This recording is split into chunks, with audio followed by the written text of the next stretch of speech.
नमस्कार आप सभी को। तो एक बार फिर स्वागत है आपका अपने YouTube चैनल इकोन इनसाइट पर। साथियों, जैसा आप सभी को पता ही है कि हमारा बहुत जल्दी UGC नेट दिसंबर 2024 होना है और उसके साथ साथ हमारा एचटेट का एग्ज़ाम भी दिसंबर के अंदर ही होना है। और इसके अलावा बहुत सारे अलग अलग स्टेटों के जैसे सेट का एग्ज़ाम है या टेट का एग्ज़ाम है, तो वो सारे एग्ज़ाम भी होने हैं। तो इन सब को देखते हुए हम हमारे इस चैनल के ऊपर एक नई शुरुआत करने जा रहे हैं।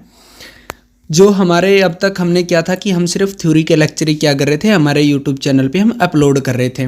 अब हम क्या करेंगे कि थ्योरी के साथ साथ में हम आज से PYQs का सेशन भी लेना स्टार्ट कर देंगे।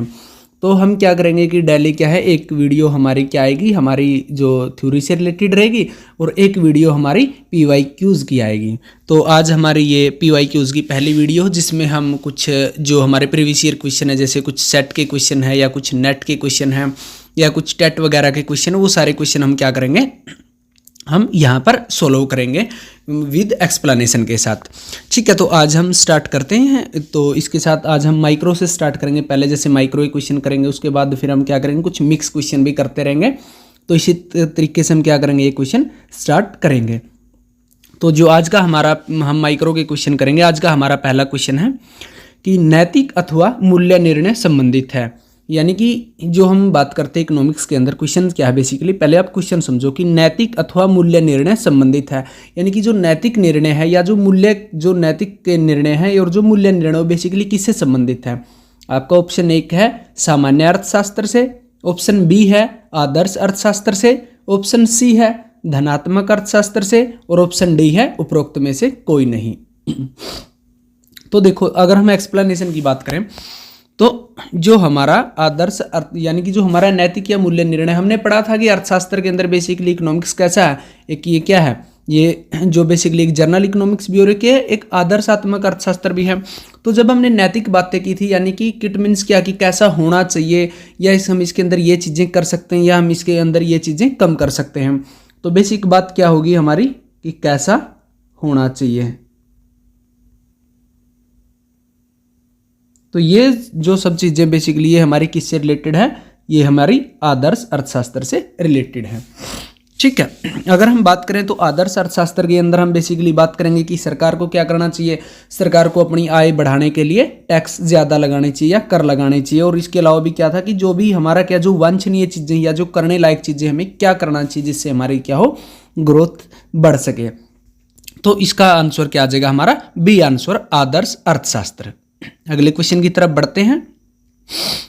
तो जो हमारा अगला क्वेश्चन है कि निम्नलिखित में से किसे अर्थव्यवस्था में धन माना जाता है। यानी कि आपके पास कुछ ऑप्शन हैं, इसके अंदर आपको बताना है कि जो एक इकोनॉमी है, इकोनॉमी के अंदर बेसिकली धन किसको माना जाता है या मनी किसको कंसीडर किया जाता है। ऑप्शन A है सूर्य की किरणें, ऑप्शन B है माँ का मातृत्व, ऑप्शन C है एक पेड़ की छाया और ऑप्शन D है आभूषण।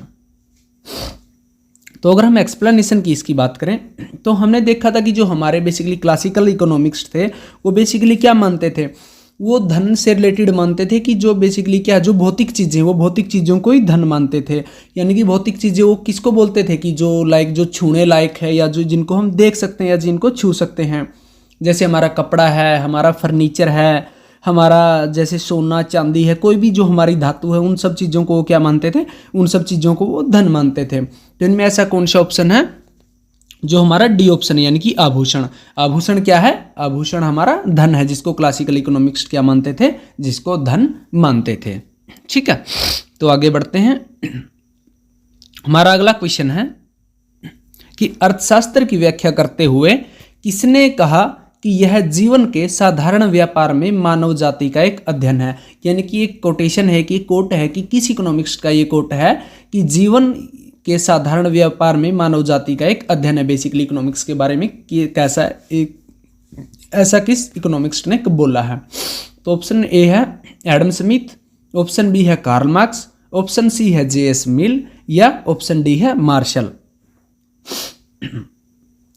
तो इसका जो सही आंसर है वो बेसिकली ऑप्शन D यानी कि मार्शल। मार्शल साहब ने ऐसा बोला इकोनॉमिक्स के बारे में कि यह जीवन के साधारण व्यापार में मानव जाति का एक अध्ययन है। तो ये कहाँ बोला है, यहाँ प्रोफेसर मार्शल की एक बुक आई थी, उस बुक का क्या नाम था, प्रिंसिपल ऑफ इकोनॉमिक्स, यानी कि जो प्रिंसिपल ऑफ इकोनॉमिक्स बुक थी, उस बुक में क्या बोला था, उस बुक में इन्होंने ये इकोनॉमिक्स के बारे में ये बात रखी थी कि जो अर्थशास्त्र क्या बेसिकली वो मानव जाति का एक अध्ययन है।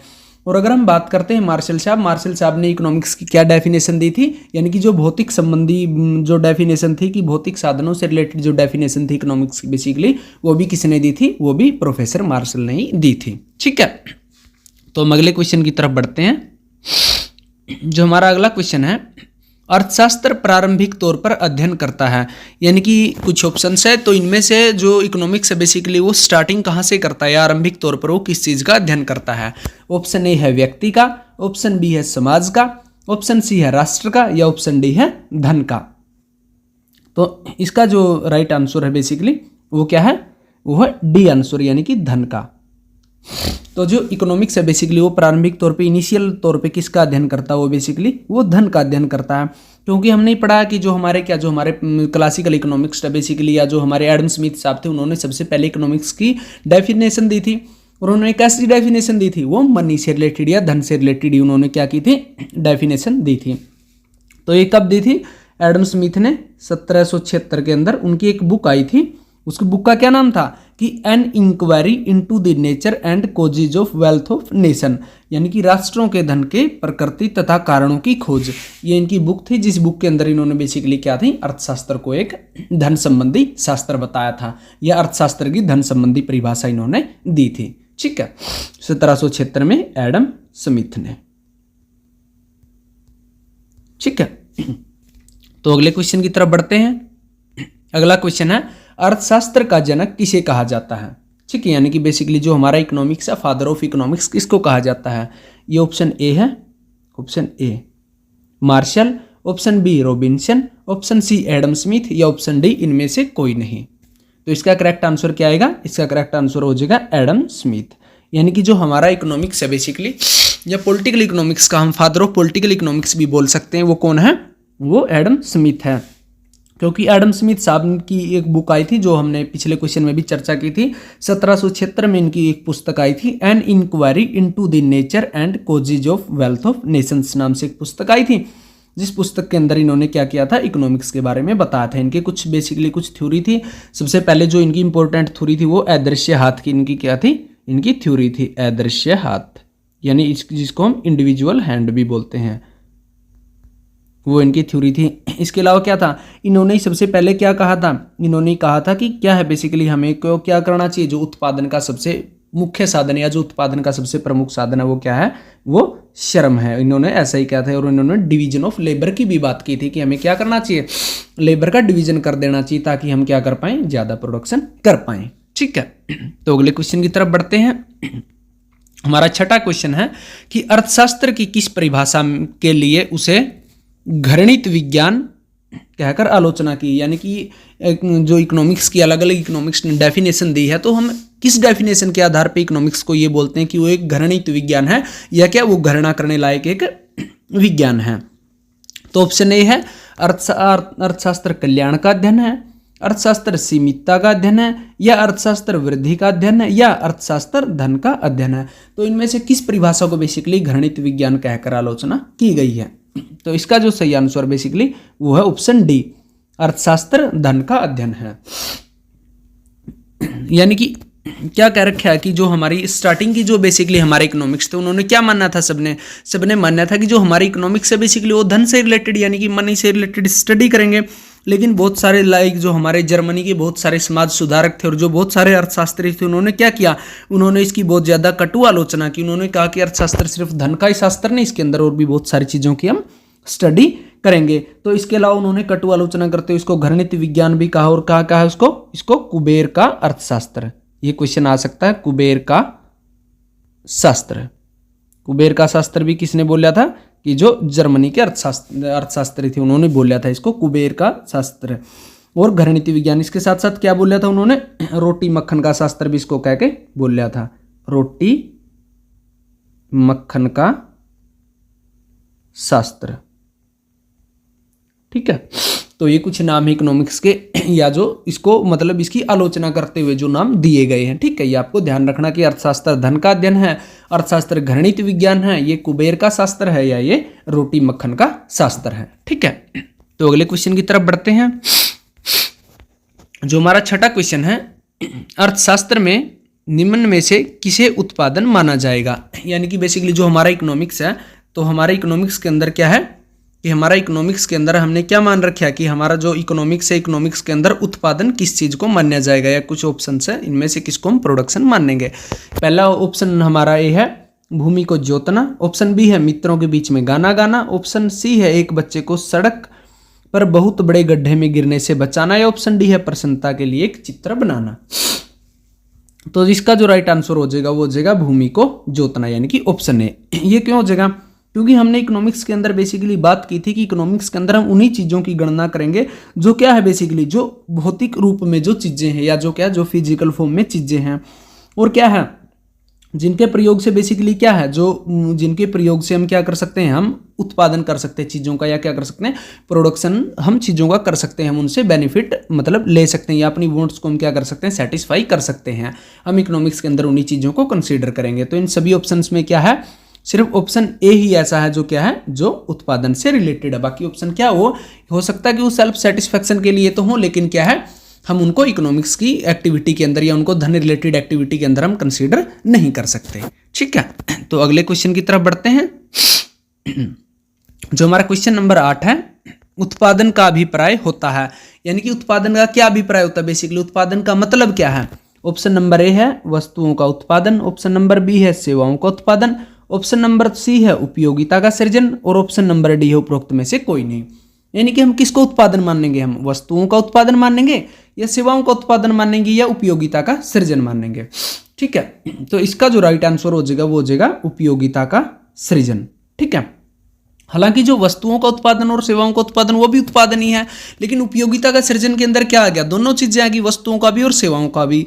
बेसिकली क्या होता है, क्योंकि उत्पादन का मतलब क्या हो जाता है कि कोई भी वस्तु होगी या सेवा होगी उसके अंदर उपयोगिता का सृजन करना, उसको ही क्या बोलेंगे उत्पादन कहेंगे। कि उसके अंदर क्या, उसके अंदर उपयोगिता हमने बना दिया, उसको उपयोगी बना दिया, तो वही क्या बेसिकली वही उत्पादन है, वो चाहे वस्तु हो या वो सेवा हो। ठीक है, तो इस प्रकार इसका राइट आंसर क्या हो जाएगा, इसका राइट आंसर सी हो जाएगा। ठीक है, तो अगले क्वेश्चन की तरफ बढ़ते हैं।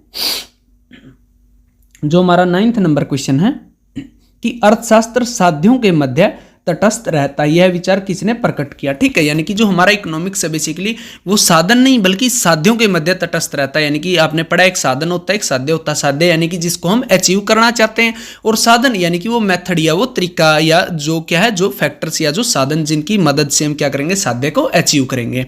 ठीक है, तो कह रखा कि जो अर्थशास्त्र वो साध्यों के मध्य तटस्थ रहता है, यह विचार बेसिकली किसने दिया है। तो ऑप्शन ए है कार्लडोर, ऑप्शन बी है पीगू, ऑप्शन सी है रॉबिन्सन, और ऑप्शन डी है मार्शल। तो इनमें से कौन सा इकोनॉमिक्स था जिन्होंने ये कहा कि अर्थशास्त्र साध्यों के मध्य तटस्थ रहता है। तो जो ऑप्शन सी है रॉबिन्सन है, रॉबिन्सन ने क्या कहा था, रॉबिन्सन ने ये कहा था कि अर्थशास्त्र साध्यों के मध्य तटस्थ रहता है। ये जो इकोनॉमिक्स बेसिकली जो रॉबिन्सन है, रॉबिन्सन के यही कहा था, क्योंकि इसके अलावा और क्या कहा था उन्होंने। बेसिकली जो रॉबिन्सन थे, रॉबिन्सन की आपने एक बात याद रखने की, जो रॉबिन्सन ने डेफिनेशन दी थी वो दुर्लभता संबंधी वो डेफिनेशन भी दी थी उन्होंने इकोनॉमिक्स की। ठीक है, इसलिए उन्होंने कहा था कि जो अर्थशास्त्र वो बेसिकली साध्यों के मध्य वो तटस्थ रहता है। ठीक है, या वो क्या रहता है वो न्यूट्रल रहता है। ठीक है, तो अगले क्वेश्चन की तरफ बढ़ते हैं। जो हमारा क्वेश्चन नंबर 10 है कि निम्न में से कौन भौतिक परिभाषा के अंतर्गत नहीं आता। कि इनमें से कुछ इकोनॉमिक्स दे रखे हैं, इन इकोनॉमिक्स के अंदर ऐसा कौन सा इकोनॉमिक्स है जो भौतिक परिभाषा के अंदर नहीं आता। ऑप्शन ए है एडम स्मिथ की परिभाषा, ऑप्शन बी है मार्शल की परिभाषा, ऑप्शन सी है रॉबिन्स की परिभाषा, और ऑप्शन डी है इनमें से कोई नहीं। तो अभी हमने पिछले क्वेश्चन में पढ़ा था रॉबिन्स की परिभाषा कौन सी पढ़ी थी हमने, दुर्लभता संबंधी परिभाषा पढ़ी थी। तो राइट आंसर क्या आ जाएगा, रॉबिन्स की परिभाषा। अब बात करते हैं एडम स्मिथ की परिभाषा की और मार्शल की परिभाषा की। इन दोनों की परिभाषा क्या है, बेसिकली इन दोनों के साथ साथ और बहुत सारे इकोनॉमिक्स है जो हमारे क्लासिकल इकोनॉमिक्स जिनको हम मानते हैं उन सब की कैसी परिभाषा है, उन सब की भौतिक परिभाषा है। तो इसलिए राइट आंसर इसका क्या हो जाएगा, रॉबिन्स की परिभाषा हो जाएगी। और जो रॉबिन्स की परिभाषा कौन सी, बेसिकली दुर्लभता संबंधी परिभाषा है। ठीक है, तो उन्होंने दुर्लभता संबंधी परिभाषा दी है। तो अगले क्वेश्चन की तरफ बढ़ते हैं, जो हमारा क्वेश्चन नंबर 11 है। आर्थिक विकास का परंपरावादी सिद्धांत संबंधित है, यानी कि जो हमारा economics theory, basically economics development का जो बेसिकली जो सिद्धांत हमारा परंपरावादी, यानी कि जिसको हम क्लासिकल थ्योरी भी बोलते हैं। परंपरावादी मीन्स जो हमारा क्लासिकल थ्योरी है। तो क्लासिकल थ्योरी हमारी किससे संबंधित है? तो ऑप्शन ए है जॉन रॉबिन्सन से, ऑप्शन बी है जे मीड से, ऑप्शन सी है डेविड रिकार्डो से, या ऑप्शन डी है जेएम केन्स से।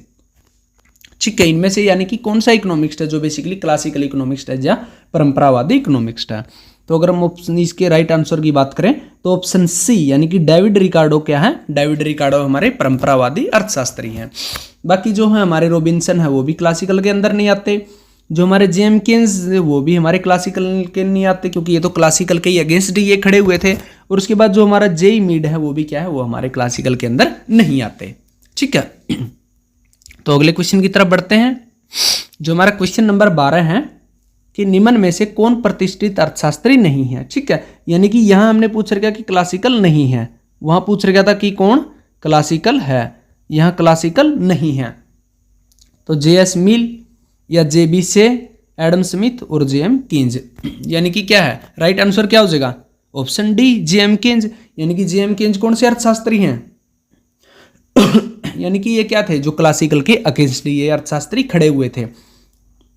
जो हमारे जेएस मिल है या जेबी से हैं और ये एडम स्मिथ है, तीनों कौन से अर्थशास्त्री हैं? ये क्लासिकल अर्थशास्त्री, या हम इनको क्या बोलते हैं? प्रतिष्ठित अर्थशास्त्री भी बोलते हैं। ठीक है, तो आगे बढ़ते हैं, जो हमारा क्वेश्चन नंबर 13 है। अर्थशास्त्र की विकास केंद्रित परिभाषा प्रतिपादित किया गया, यानी कि जो अर्थशास्त्र की बेसिकली विकास केंद्रित परिभाषा थी, या विकास केंद्रित बेसिकली किसके द्वारा प्रतिपादित किया गया था? ऑप्शन ए है शुम्पीटर के द्वारा, ऑप्शन बी सैमुअल्सन के द्वारा, ऑप्शन सी रॉबिन्सन के द्वारा, या ऑप्शन डी हिक्स के द्वारा। तो ऑप्शन राइट आंसर क्या हो जाएगा हमारा? सैमुअल्सन के द्वारा, क्योंकि अलग अलग इकोनॉमिक्स ने क्या किया था, अलग अलग तरीके से डिफाइन किया था। सबसे पहले जैसे एडम स्मिथ साहब थे, एडम स्मिथ साहब ने कैसे डिफाइन किया था? उन्होंने इसको बताया था धन से रिलेटेड करके या मनी से रिलेटेड करके। उसके बाद प्रोफेसर मार्शल आए, प्रोफेसर मार्शल ने कैसे किया था? उन्होंने भौतिक चीजों से रिलेटेड कर दिया था। उसके बाद रॉबिन्स आए, रॉबिन्स ने कैसे कर दिया था? रॉबिन्स ने दुर्लभता संबंधी कर दिया था। ठीक है, तो उसके बाद जो आए थे हमारे सैमुअल्सन आए थे, सैमुअल्सन ने क्या बोला था कि ये क्या है, ये विकास केंद्रित अर्थशास्त्र है, अर्थशास्त्र की विकास केंद्रित परिभाषा इन्होंने दी थी। ठीक है, तो इस प्रकार राइट आंसर क्या हो जाएगा? बी हो जाएगा कि सैमुअल्सन के द्वारा ये परिभाषा दी गई थी। आगे बढ़ते हैं, तो जो हमारा 14वां क्वेश्चन या 14th जो क्वेश्चन है हमारा, कि साम्य फर्म की अवधारणा किसने दी थी? यानी कि जो हमारी साम्य फर्म है बेसिकली, तो वो साम्य फर्म की अवधारणा किसके द्वारा दी गई थी? ऑप्शन ए है पीगू के द्वारा, ऑप्शन बी रिकार्डो के द्वारा, ऑप्शन बी मार्शल के द्वारा, ऑप्शन ये हमारा सी है, ऑप्शन सी रिकार्डो के द्वारा, या ऑप्शन डी जेएस मिल के द्वारा। तो इसका राइट आंसर क्या हो जाएगा? इसका राइट आंसर हो जाएगा पीगू। यानी कि जो साम्य फर्म की अवधारणा बेसिकली किसने दी? वो पीगू ने दी। अब देखो समझो, यानी कि जो साम्य फर्म का मतलब क्या है, यानी कि पीगू ने इसको इस प्रकार से समझाया कि जैसे मान लीजिए एक उद्योग है, मान लीजिए कि क्या है, मान लीजिए कोई कपड़ा उद्योग है। अब कपड़ा उद्योग कब साम्य में है? कि जब क्या होगा, जब सभी फर्में बराबर बराबर क्या करेंगी? प्रोडक्शन करेंगी, इक्वल प्रोडक्शन करेंगी, तो वो साम्य में रहेगा। लेकिन क्या हो सकता कि कई बार उद्योग के अंदर मान लीजिए कि दो फर्म है, हमारी फर्म है एक्स और दूसरी फर्म है वाई। हम मान लीजिए एक्स फर्म तो हमारी जो क्या कर रही है, वो फायदा कमा रही है, और वाई फर्म क्या कर रही है? वाई फर्म हमारी लॉस कर रही है। अब ऐसे में जो हमारा उद्योग है वो उद्योग साम्य में कब होगा भाई? जितना एक्स ने फायदा कमाया, अगर वाई का उतना ही नुकसान होता रहेगा तो अब जो मतलब अल्टीमेटली या लास्ट में क्या हो जाएगा? उद्योग तो बराबर ही हो जाएगा। जितना एक फर्म का नुकसान दूसरी का फायदा, तो उद्योग बराबर हो जाएगा। लेकिन अगर हम फर्म की बात करें तो पीगू ने क्या कहा कि कोई भी फर्म, यानी कि जितना वो फर्म क्या कर रही है, नुकसान अपना फायदा कर रही है, अगर उतना ही नुकसान कर रही है, यानी कि किसी फर्म का अगर फायदा और नुकसान दोनों बराबर बराबर हैं, तो पीगू क्या मानेगा? उस फर्म को साम्य की स्थिति में मानेगा। ठीक है, तो इसलिए क्या है, ये हमारा पीगू ने ये हमारा सिद्धांत या ये उदाहरण दी थी। ठीक है, इसके अलावा एक छोटा सा और यहाँ याद रखना मार्शल से रिलेट करके, यानी कि जो मार्शल ने धारणा दी थी बेसिकली उसको हम बोलते हैं प्रतिनिधि फर्म की धारणा। प्रतिनिधि जो फर्म की धारणा वो किसने दी थी, वो मार्शल ने दी थी, और साम्य फर्म की धारणा किसने दी थी, वो पीगू ने दी थी। ठीक है, तो आगे बढ़ते हैं। क्वेश्चन नंबर 15, एक सिद्धांत है, यानी कि जो भी थ्योरी है बेसिकली क्या है एक थ्योरी। ऑप्शन ए है एक मान्यता है, ऑप्शन बी है एक यदि तब प्रतिस्थापना है, ऑप्शन सी एक परिकल्पना है, या ऑप्शन डी एक प्रमाणक परिकल्पना है। तो उनमें से सिद्धांत किसको बोलेंगे या सिद्धांत क्या है, तो इसका राइट आंसर क्या हो जाएगा, ऑप्शन डी, एक प्रमाणक परिकल्पना है।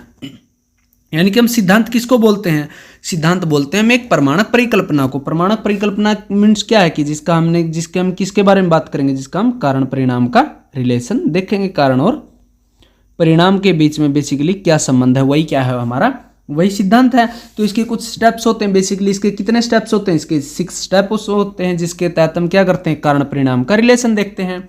तो सबसे पहला हम क्या करते हैं, पहले स्टेप में हम समस्या का चुनाव करते हैं, सेकंड स्टेप में फिर हम आंकड़ों को एकत्रित करते हैं, डाटा की कलेक्शन करते हैं, थर्ड स्टेप में हम क्या करते हैं, आंकड़ों का वर्गीकरण करते हैं, उसके बाद फोर्थ स्टेप में हम क्या करेंगे, परिकल्पना का निर्माण यानी कि हाइपोथेसिस का हम निर्माण करेंगे।